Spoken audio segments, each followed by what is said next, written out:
Tshirt was going to die. He was going to die, and his brood left behind were going to be enslaved. He was going to die, and with him his race's history, achievements and technology would also die out. They would all be turned into the organic robots his enemy used to power his military might. Tsirt's people were known as the Algeans. The Algeans were frog-like people. They had 4 arms and 2 legs, with large hands and feet. Fiercely intelligent, obscenely democratic, unbelievably green. Their whole population got an equal vote on any measure of policy or governmental decision, a slow and ponderous system, but one which worked. Once they had gracefully colonized over 1,000 planets. Then the tide came, and generations later, on their battered and bruised homeworld, they were making their final stand. One world left of the most civilized civilization. The tide were slavers, but they had been at it for millennia now, absorbing, enslaving, and breeding thousands of species and races, making them all part of a homogeneous whole. No one outside of the tide themselves knew who the original species was, and maybe no one in the tide knew either. It was possible that they still existed, at the very top of the slavery food chain, being served by those they had considered lesser and treated horribly. But it was equally possible that a slave-led rebellion had seen fit to absorb them as they had been absorbed, an Ouroboros of cultural erasure and brutal labour camps. 500 meters from Tsirt's position stood the product of those labour camps. 2 Tide mechs which were currently powering towards him and his squad.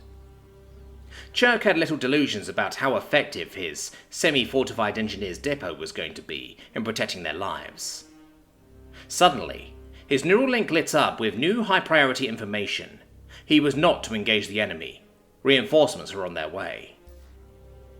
While he was glad he didn't have to engage the enemy, as the ordnance he had at his disposal would have been ineffective against the heavy armor of the Tide machines, the order didn't make any sense, and so he queried it.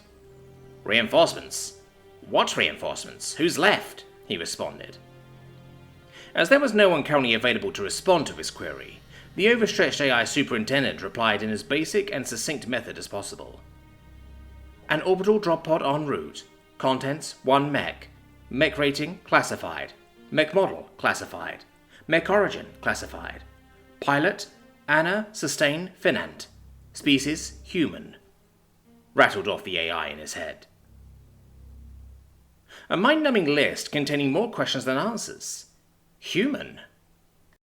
The Algeans had included as many species as possible in their attempts to create a force equal to that of the Tides, but as far as he knew, all of them apart from the rocks had been wiped out. He hadn't heard of humanity before, and how the hell had they managed to get orbital assets in position? The battle for their homeworld skies had been lost months ago. Most importantly, how the hell was 1 Mech going to win against 2 Tide models? The Tide had a clear technological advantage over the Algeans, most prominently displayed in any of the many mech battles which had taken place throughout the war, whether that be on the ground or in the void. The Tide's power plants are 3 times as efficient as Algene models, and their anti-gravity inertia dampening technology was twice as efficient. This allowed the Tide's mechs to pack on armor and energy shields, creating hulking tanks which moved as easily as the Algene's mechs, but had a 1-to-4 advantage in a fair fight. A massive crash signaled to Tshirt that he was about to get his answers, and he eagerly peered into the dust cloud that had formed around the human mech, waiting to see the sort of beast which had come to his, and indeed his entire species' aid. Hope flared ever so briefly, only to be crushed when a familiar silhouette appeared, that of an Algene mech. The rounded purple armor, the gleaming blue sensor nodes, the dome-like head, the large feet, Algene through and through, maybe even an older design from midway through the war. One that prioritized speed over armor, a costly mistake. There were, however, a few differences. For one, the mech had been heavily modified. Additional armor had been removed from the torso and right arm. A weird cage-like attachment had been cruelly added to the front of the mech's thighs and shins. The mech still had its energy shield, but it was now held in the left hand instead of being permanently attached to the mech's chest. The shoulder armour had been replaced with a series of tubes which looked rather spiky when grouped together, some sort of smoke or grenade launchers perhaps. Its only armament was a single sword in its right hand. This was particular. For one, it was the only item on the mech that was clearly neither Algene nor was it of the Tide. It was a dull grey blade, looking more like an oversized cleaver than a sword. Its handle was unadorned and had not even been painted to separate its likeness from that of the rest of the blade. The entire thing was made of one single piece of metal, and while Tshirt did not know it at that very moment, it had been simply pressed into shape.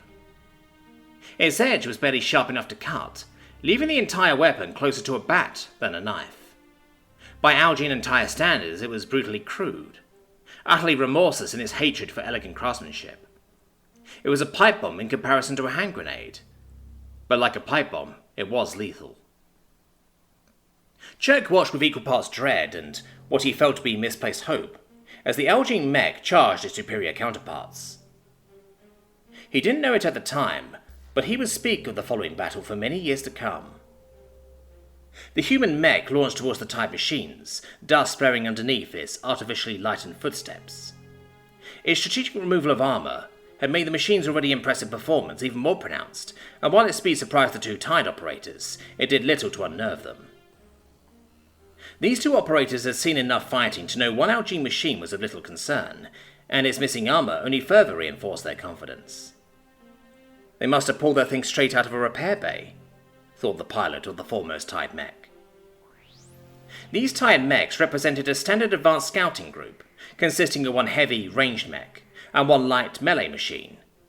As scouts, these mechs would only engage when they had the advantage, but on Algene Prime, there wasn't a single TIE scout group that didn't have the advantage. How the two would operate was simple. The light mech would push out to the front and engage any oncoming mechs, closing quickly to force the enemy into a melee fight. Meanwhile, the ranged mech would perform counter-battery and point defense operations, shooting down oncoming missiles and retaliating in kind with its own. Tide mechs wanted a melee. They always wanted a melee. Tshirt didn't know why exactly.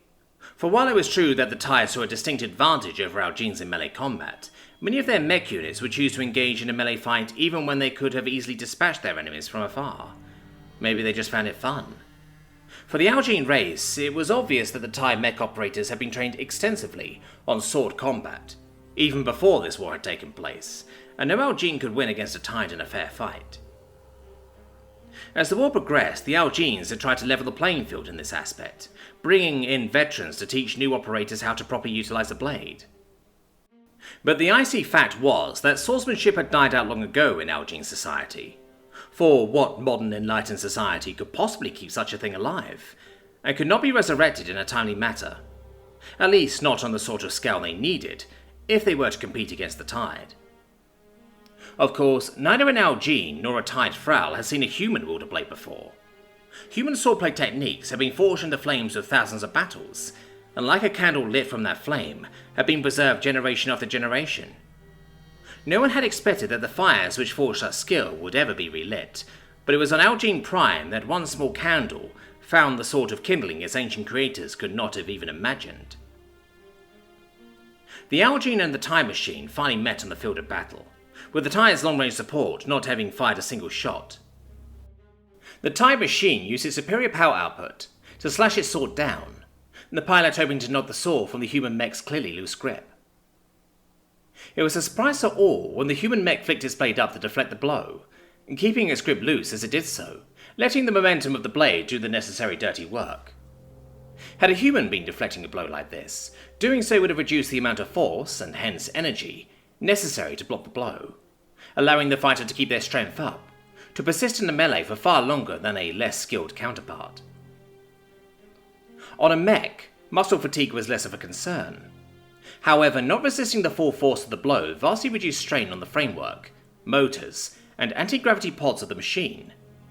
In a long battle, the kind of strain that comes from blocking each and every blow can destroy a mech far more thoroughly than even the most devastating sword or missile strike. Furthermore, deflecting the strike had another key advantage. It positioned the human's blade for a slashing follow-up. Like a snake striking, the human's blade leapt for the Tide Mech, a potent mixture of surprise and heavy armor preventing the operator from recovering in time. The human's blade connected with a stunning yet well-aimed ferocity. The blow exploited the gap in the Tide Mech's armor at the armpit, a well-known weakness which the Algene were readily able to exploit.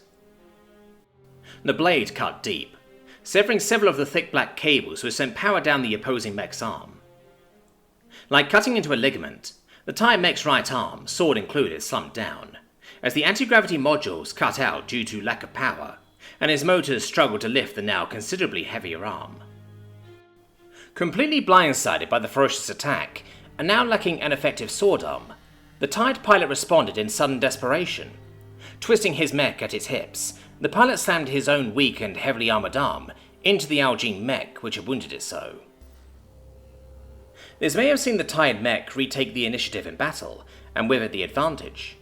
But the Tide pilot wasn't facing an Algene pilot, and the human who had been trained for this mission for the past 3 years saw the wild attack coming from a galaxy away.